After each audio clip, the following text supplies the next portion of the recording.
گفتوگوێن پرس و باس بابەتاکەین لەگەڵ بەڕێز ڕاميار حەیدەر چاودێری سیاسی.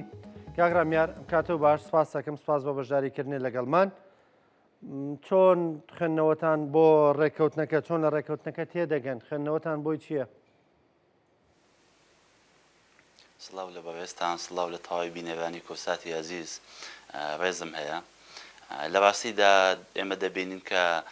هاوڵاتیانی هەرێمی کوردستان لە ماوەکانی ڕابردووە لە ئێستاشدا کۆمەڵێک گیر و گرفت دروست بۆ بۆیان بەهۆی کەم تەرخەمی لە ئەدای حکوومەتی هەرێمی کوردستان و لە جێبەجێ نەکردنی ئیلتیزاماتەکانی بەرامبەر بە خەڵکی هەرێمی کوردستان و لە هەمان کاتدا جێبەجێ نەکردنی ئەو ئەرک و وازباتانی کە لەسەر حکوومەتی عێراقە بەرامبەر بە هاوڵاتیان بەرامبەر بە حکوومەتی هەرێمی کوردستان و لە ڕابردوودا بینیمانە چەندین جار وەفد لە عێراقەوە هاتووە بۆ هەرێمی کوردستان و لە هەرێمی کوردستانەوە وەفد ڕۆشتۆ بۆ عێراق بە مەبەستی چارەسەرکردنی ئەو کێشە داراییانی کە لە نێوان حکوومەتی هەرێمی کوردستان و حکوومەتی عێراقە، بەڵام نەتیجەیەشی ئەو تۆی نەبووە. بەڵام لە ڕاستیدا لە ماوەی ڕابردوو بناغەیەکی باش بۆ ڕێکەوتنی نێوان حکوومەتی هەرێمی کوردستان و حکوومەتی عێراقی دانرا کە بینیمان ئەو بناغەیە کە دانراوە بناغەیەکی پتەوە لە ئاست چاوەڕوانی خەڵکی هەرێمی کوردستانە و ئەوەی کە گرینگە بۆ حکوومەتی هەرێمی کوردستان تەواوی ئەو ئیلتیزاماتانەی کە بە پێی ڕێکەوتنەکە چۆتە سەرشانی ئەو ئیلتیزاماتانە جێبەجێ بکە و لە هەمان کاتیشدا ئەمە ئیلتیزاماتێکی دوولایەنەیەوە بۆ عێراقیش بە هەمان شێوە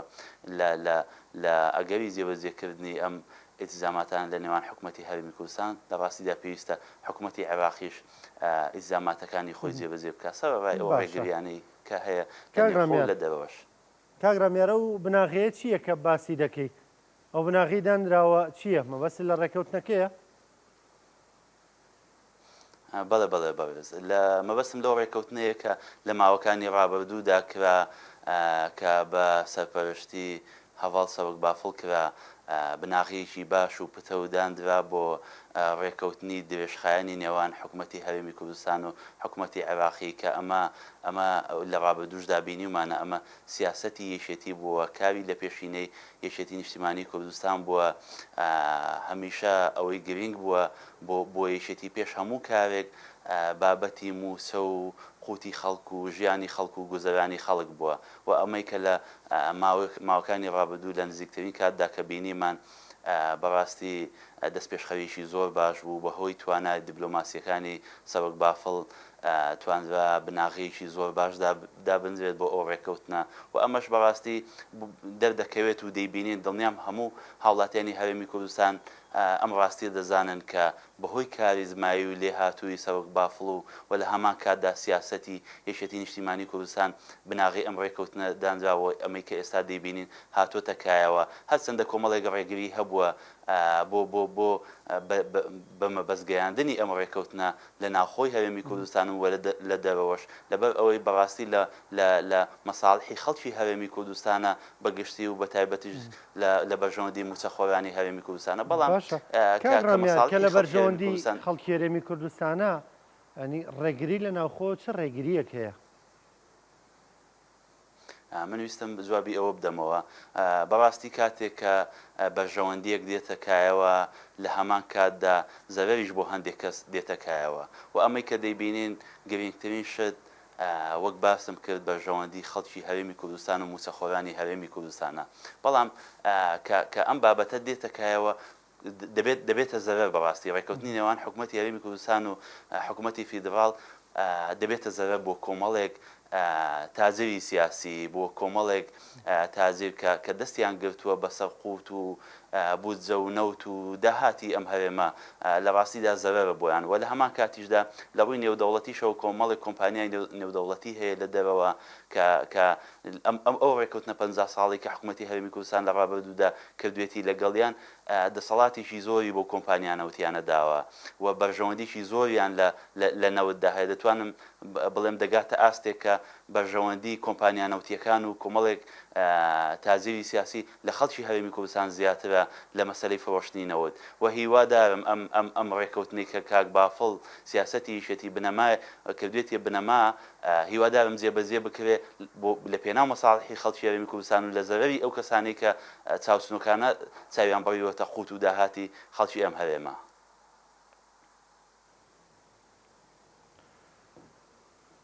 کاک ڕامیار باشە، ینی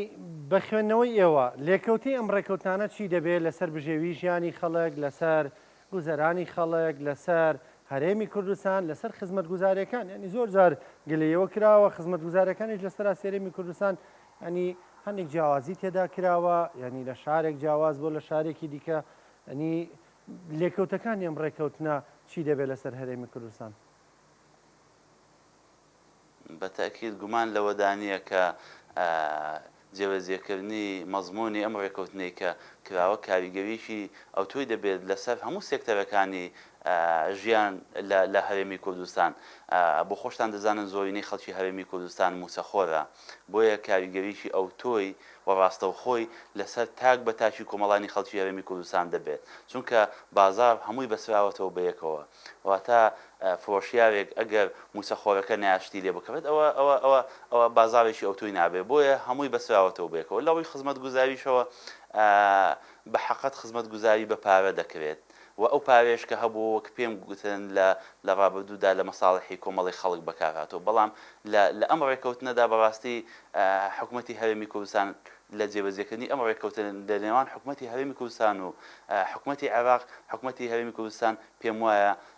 واجباتێکی گەورە دەکرێت سەرشانی لەسەر جێبەجێکردنی ئەو خزمەت گوزاریانی کە لە ڕابردوودا پێویست بوو بیکە و هەروەها خاڵێک کە دەمەوێت زۆر زەوهەری و دەمەوێت ئاماژەی پێ بدەم مەسلەی ناعەدالەتی لە خزمەت گوزاریەکان لە هەرێمی کوردستان. بەڕاستی لە محافەزەی سلێمانی خەڵک ژیرۆدەیە بەدەست نەبوونی خزمەت گوزاریەوە بەدەست پشتگوێ خستنیەوە لەلایەن حکوومەتی هەرێمی کوردستانەوە و بەشێکی زۆری ئەو خزمەت گوزاریانەی هەیە بۆ محافەزەی هەولێر و دوهۆکە و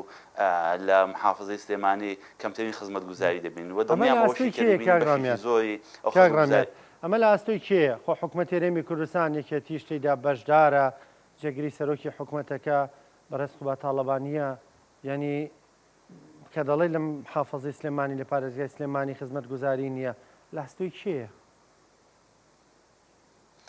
لە ئەستۆی ئەو سیاسەتەیە کە بەڕاستی ئێستا سەرۆکایەتی ئەنجومەنی وەزیران سیاسەتیشیان داڕشتووە کە سیاسەتی برسیکردن یا ئاوەڕنەدانەوە لە خەڵکی هەرێمی کوردستان بە مەبەستێکی تەسکی حیزبی بەڕاستی لە ئەستۆی ئەو کەسانەیە کە هەموو جونگە ئەساسیەکانی حکوومەتی هەرێمی کوردستان لە دەسەڵاتیاندایە و بەکاری دەهێنن بە مەبەستی خزمەتی حیزبی خۆیان کە سەرکردایەتی پارتی دیموکراتی کوردستان بە هەر ناوەکەی بڵێن کە بەڕاستی لێرە هەژمونێکی زۆر کەمی هەیە لە محافەزەی سلێمانی، بۆیە دەیەوێت لە ڕێگەی سزادانی خەڵکی هەرێمی کوردستان بە خەڵکی هەرێمی کوردستان بڵێ بە خەڵکی محافەزەی سلێمانی بڵێ ئەوە یەکێتیە خزمەت گوزاریتان بۆ ناکە، ئەوە یەکێتیە واتە بە مەبەستێکی چەپەڵی سیاسی بەکاردەهێنێت بەڕاستی ئەو بابەتە و هیوادارم لە داهاتوودا لە تشکیلکردنی حکوومەتدا هیچ کاتێک یەکێتی نەچێتە ناو حکوومەتێکەوە کە بەو جۆرە بیرکردنەوەیە حکوومەت بەڕێوە بەرێتوە سیاست بکاوە. دڵنیاشم گومانم لەوە نییە کە یەکێتی ناچێتە ناو حکوومەتێکەوە جارێکی دیکە و زیاکاریە بکات و بەرنامەی یەکێتی زۆرەیە سێمەکە سەدەکەین ئەنی پێدەچێت کۆبوونەوەی باڵای یەکێتی و پارتی دەستی پێکردبێت لەسەر پێگەێنانی حکوومەتە ئەندێک زانیاریان کە دەڵێن بەر لە ئەنجامدانی هەڵبژارنەکان یەکێتی و پارتی ڕێککەوتون لەسەرەوەی کە دەستی سەرۆکایەتی پەرلەمان دیاری بکرێ و لانیکەم سەرۆکایەتی حکوومەت دەستنیشان بکرێ. ینی پێ دوایە ئەو خواست و داواکاریانی یەکێتی نیشتیمانی کوردستان تێدا جێگیر کراوە بۆیە یەکێتی ینی چۆتە پێش و هەم پارتی دیموکراتی کوردستانی ژاتۆتە پێش بۆی کە حکوومەت پێک بێنن. لە باستیدا من دڵخۆشم بە ئەم کۆبوونەوەتانی کە لەم دوایە لە نێوان سەوەک بافڵ و کاک مەسعود لە نێوان سەرکردایەتی هەردوو حیزبدا کراوە بە مەبەستی بە مەبەستی تەشکیلکردنی حکوومەت و هەروە کاراکردنەوەی پەرلەمان کە بەڕاستی زەرورە دەبوو لە ڕابردوودا بەرزترین دەسەڵاتی یاسادانان لە هەرێمی کوردستان کە پەرلەمانە دەبوو هەر زووتر هینێکی باشی بەڕی بە ڕێڕەویی باشی بەڕی بە بۆ تشکیلکردنی حکوومەتی هەرێمی کوردستان و بۆ پەرلەمانیش کە کارا بکرێتەوە بەڵام یەک خاڵ هەیە بەڕاستی لەسەر مەسەلەی ئەنجومەنی وەزیران من پێم وایە یەکێتی هیچ کات لە بەڵێنەکانی خۆی پەشیمان نابێتەوە و ناچێتە ناو حکوومەتێکەوە کە هەمان سیستەمی حکوومەتی ئێستا پەیڕەو بکە و کاوی سزادانی پارێزگای خەڵکی پارێزگای سلێمانی بێ لە پێناو مەبەستی سیاسی و مەبەستی حیزبیدا بۆیە من ئومێدم هەیە کە ئەم جارە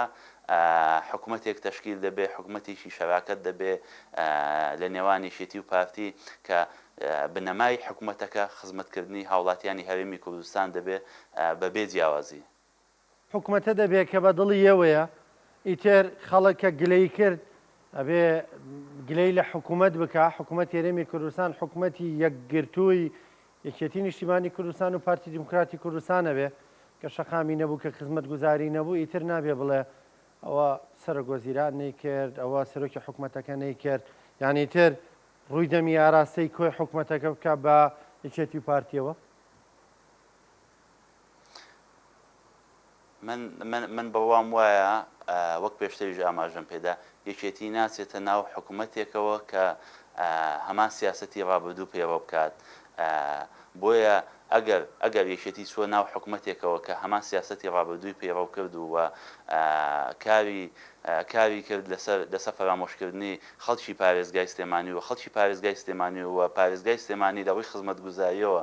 فەرامۆشی کرد ئەو کاتە خەڵکی هەرێمی کوردستان حەق وایە گلەی تەنها لە حکوومەت دەکا لە یەکێتی نیشتیمانی کوردستانیشی بکەوە من دڵنیام لەوەی کە هەرگیز یەکێتی ناچێتە ناو حکوومەتێکەوە کە بەم زۆرە سیاسەتە کار بکات و ئەم زۆر سیاسەتە پێڕەو بکات واتە گەشتبینن بۆی کابینەی دێم لە کابینەی نوێم ناچێ چونکە ئێوە ڕخنەتان هەیە وەکو کادران یەکێتی لە کابینەی نوێم ئەی دڵنیان لەوەی کە کابینەی دێم لە کابینەی نوێم ناچێ ئەزانی چۆنە بابەتەکە دڵنیایی نییە بابەتەکە پەیڕە و پرۆگرام و بەرنمەیە پەیڕە و بەرنمەیەشێتی بۆ کابینەی داهاتوو خزمەتی خەڵکی هەرێمی کوردستانە بە بێ جیاوازی لەسەر ئەو بنەمایە حکوومەت پێک دەهێنرێت من دەڵێم یەکێتی ناچێتە ناو حکوومەتێکەوە کە بۆ زۆرە بێ پێویستە دڵنیاییەکیش هەبێ زمانێکیش هەبێ بۆ ئەوەی کە لە داهاتوودا حکوومەتی هەموو هەرێمی کوردستان بێ نەک تەنها یەک دوو پارێزگا بۆیە ئەگەر یەکێتی بچێتە ناو حکوومەتیشی ئاوا بەو زۆرەی کە ئێستا هەیە لە کابینەینەوەدا خەڵک حەق خۆیەتی کە گرەی لە یەکێتیش بکە بەڵام من دڵنیام لەوەی کە ئومێدیشم وایە کە یەکێتی ناچێتە ناو حکوومەتێکەوە کە هەمان سیاسەتی ڕابردووی هەبێت باشە کاگرامێر ئەنی پێشتیژە پرسیارم کرد ئێمە ناشتوانێ فەرمووتێ قسە تم بۆ ناشتوانێت یەکێتی فەرامۆشکە بەڕاستی لە ئاستی هەرێمی کوردستاندا یەکێتی حزبێکی خاوەن پێگە خاوەن مێژوو خاوەن جەماوەرە هیچ لایەنێک ناتوانێت بەڕاستی یەکێتی فەرامۆشکە یەکێتی پێشگوێخە لەوانەیە کۆمەڵێک بابەتە بوو بێ کە یەکێتی سازشی لەسەر کرد بێ یان هەڵوێستێکی جددی نەبوو بێ لە پێناو خەڵکی هەرێمی کوردستان بووە لە پێناو هەندێک نەرمینوان بێ لە پێنا ئەو بوو کە ئاژاوە لە هەرێمی کوردستاندا دروست نەبوو بێ بەڵام بەڕاستی ناشکەوێت هەتا بگاتە ئەم حاڵەتە باشە کاگرامێت ینی وەکو ئەماژۆ پێکرد دەڵێ یەکێتی ناچێتە حکوومەتێکەوە کە جاکاری بکە و بەشی ڕاستەقینەی قوبوڵ نەبێ بەڵام ئەوە دەبینین ینی هەنگاوی زۆر خێرا دەنرێ هەر لە مەفتەیەداوە دووەم جارێکێتی پارتی کۆ دەبنەوە لە سەراستی باڵا ینی بۆی پەلەیانە لە پێگەێنانی حکوومەت ینی پێ دوایە کە خواستەکانی یەکێتی لە حکوومەتی هەرێمی کوردستاندا جێگیر کراوە پارتی گەشتوتە و قەنەعەتی کە ئەگەر بێت و بەو ئاڕاستەیە کە ئێستا هەیە بەو ئاڕاستەیە بڕوە پەرلەمان کارانەکرێتەوە حکوومەت تەشکیل نەبێ بەڕاستی هەڵوێستی جددی دەبێت لە دەرەوەی هەرێمی کوردستان لە سوڵتەی دەرەوێشی لە وڵاتانی نێودەوڵەتی بەڕاستی هەڵوێستی جددیان دەبێت و دەشزانێت کە حکوومەت بەتەنیا تەشکیل نابێت و ئەو سیاسەتی کە لە ڕابردووشدا پەیڕەوی کردووە بەڕاستی سیاسەتێکی ڕاز نەبووە سیاسەتێک نەبووە کە تێیدا بتوانێت شەراکەتێک یاخود متمانەیەکی یەکێتی و حیزبەکانی دیکە دروست بکە بۆیە من پێم وایە ئەگەر ئەمە بابەتەکە زەختی نێودەوڵەتی و فشاری نێودەوڵەتی نەبێ بۆ پارتی باشترین بژاردە بووی ئەوەی کە لە سیاسەتی ڕابردوودا پەیڕەوی کردووە بەڕاستی ئەو سیاسەتێکی هەر بۆ پەیڕەوی کردووە بەڵام ناتوانێت و بۆشی ناچێتە سەر و من پێشم وایە لە هەڵبژاردننی ڕابردووی پەرلەمانی کوردستان تا ڕادەیە خەڵک قوتێکی وای داوە بە یەکێتی و یەکێتی هێندەیەک دەنگە کە بتوانێت لەسەر ئەو بابەتانە مساومە نەکا بەڕاستی باشە کاگرامێر زۆر جار لە ڕابردوودا ڕەخنەوە دەگیرا یەکێتی یەکدەنگ نییە کۆدەنگ نییە لێرە قسەیەک دەکرێت لە شوێنێکی دیکە قسەیەکی تر دەکرێت بەڵام ئێستا دەبینین یان یەکێتی یەک دەنگە ینی یەک ڕایە قسە دەکا ئەمە ئەو یەکێتیە کە کادران یەکێتی دەیانویست ساڵانێکی زۆرە داوای دەکەن بەڵێ بە دڵنیایی من پێم وایە لە ڕابردوودا سیاسەتی یەکێتی یەک ئاراستە نەبووە یەک بۆچوون نەبووە و بە هۆکاری دوای نەخۆشکەوتنی جەنابی سەرۆک مامزەلار لە ڕەحمەتی لێبێت بەڕاستی یەکێتی سیاسەتێکی ڕشد و تند و چاک و باشی نەبووە بەرامبەر جەماوەڕەکەی ئەوە ڕاستیەکە کە ئێمەوە کادرانی یەکێتی دانی پێدا دەنێن بەڵام لە ئێستادا دوای ئەوەی کە کاک بافڵ توانی بیر و بۆچوونەکانی یەکێتی لە یەک ناوەنددا کۆبکاتەوە و بە کۆمەڵانی خەڵکی هەرێمی کوردستانی بڵێ ئەمە یەکێتیە ئەمە ئەو یەکێتیە کە ئێوە دەتانەوێت کە کۆمەڵانی خەڵکی هەرێمی کوردستان دەوێت و جەماوەری یەکێتی دەیەوێت و هەموو بیر و بۆچوونەکانیش لە ناو یەک پاکێزدا کۆ دەکرێتەوە لە پێناو بەرژەوەندی خەڵکو و مەساڵحی خەڵکو و دەکرێت بە سیاست و پەیڕەوی یەکێتی بەڕاستی باشە کاگرامێرەوەکو و کادران یەکێتی کە دەستنە نێو خەڵک چی دەڵێن ینی داوای چیان هەیە خواستی چیان هەیە متمانیان ماوە بە پرۆسەی دیموکراسی بڵێ لە ڕاستیدا خەڵک متمانی بە یەکێتی هەیە و متمانەی بەوە هەیە کە یەکێتی کار دەکات لە پێناو مافەکانی خەڵکی هەرێمی کوردستان و داکۆکی دەکات و ئەوەش لەبەر چاوە لە ناو خەڵکی هەرێمی کوردستان کە جیاکاریشی ئێزگار زۆر کراوە لە نێوان خەڵک لە سنووری پارێزگای سلێمانی و لە پارێزگاکانی دیکەی هەرێمی کوردستان ئەو جیاکاریە لەبەر چاوی خەڵکەیە بەڵام ئەوەش لەبەر چاوی خەڵکەیە کە لە ڕابردوودا سیاسەتی یەکێتی و لە ئێستادا چۆن بووە و کاتێک حکوومەڕانی جیاکارەکە چۆن کاگرامێر خەڵک پێی وایە نەعەدالەتی کراوە یان بەڵێ بە تاکید خەڵک پێی وایە نەعەدالەتی هەیە لە خزمەتگوزاری نەعەدالەتی هەیە لە دامەزراندنی خەڵک لە نێوان پارێزگاکاندا لە ئاوادانکردنەوەی گوندەکان لەو پێداویستیانەی کە پێویستە بۆ خەڵک جێبەجێ بکرێت بە دڵنیایی بە چاوی سەر دەبینرێ هەموو ئەو کەسانی کە واقعبین و یان لە حکوومەت هێرێمە ڕەخنەکە لە حکوومەتی هەرێمی کوردستانەوە لە یەکێتیشە بە هۆکاری ئەوەی کە چۆتە ناو حکوومەتێکەوە کە بۆ زۆرەیە سیاسەتەکەی و چۆتە ناو پڕۆسەیەکی سیاسیەوە کە بۆ زۆرەیە بەڵام ئەوەش دەبەت چاوی خەڵک ڕوونە کە یەکێتی لە پێناو خەڵکی هەرێمی کوردستان لە پێناو سەقامگیری هەرێمی کوردستان لە پێناو قەواوی کوردستان کۆمەڵێک بابەت هەیە و کۆمەڵێک شت هەیە کە قوبوڵی کردو بەڵام یەک بابەتی دیکەش هەیە ئەوەش دەبەت چاوی خەڵک ڕوونە کە یەکێتی بەڕاستی لە کە نوێنەوی هەبووە لە ئەنجومەنی وەزیراندا و سەرۆکاتی ئەنجومەنی وەزیران بەدەستی یەکێتیەوە بووە خەڵک ئەوە دەزانێت کە لە چ بارودۆخێکدا بووە لە چ بارودۆخێکی خۆشگوزەرانیدا هەبووە و هەروەها هەرچەندە من ئاوات بەوە ناخوازم کە بڵێم حکوومەتی دوو ئیداری دروست بێ وەڵام لە ڕابردووشدا دەبینیت کە حکوومەتی خۆزیەیی سلێمانی چ خزمەتێکی خەڵکی کردووە خەڵک لە چ خۆشگوزەرانێکدا بووە و لە ئێستاشدا کە یەکێتی نوێنەوێکی هەیە لە کەرکووک و پارێزگاری کەرکووکە کە بە کورد و عەرەب و تورکمان لە کەرکووک شانازی پێوە دەکەن کە خزمەتگوزاریەکانی دەبینن کە دەبینێت چۆن ئەرک و واجباتەکانی خۆی جێبەجێ دەکا. جامە دەمەوێت ئەوە بگەێنم ئەمە سیاسەتی یەکێتیە بەڕاستی. سیاسەتی یەکێتی پەیوەستە بە خزمەتی خەڵکەوە، بە خزمەتی کۆمەڵانی خەڵکی کوردستانەوە، بە خۆشگوزەرانی خەڵکی هەرێمی کوردستانەوە. ئەمە لە بەرچاوی خەڵکی ڕوونە بەڕاستی. سپاس دەکەم کاک ڕامێر حەیدەر چاودێری سیاسی. سپاس دەکەم، سپاس بۆ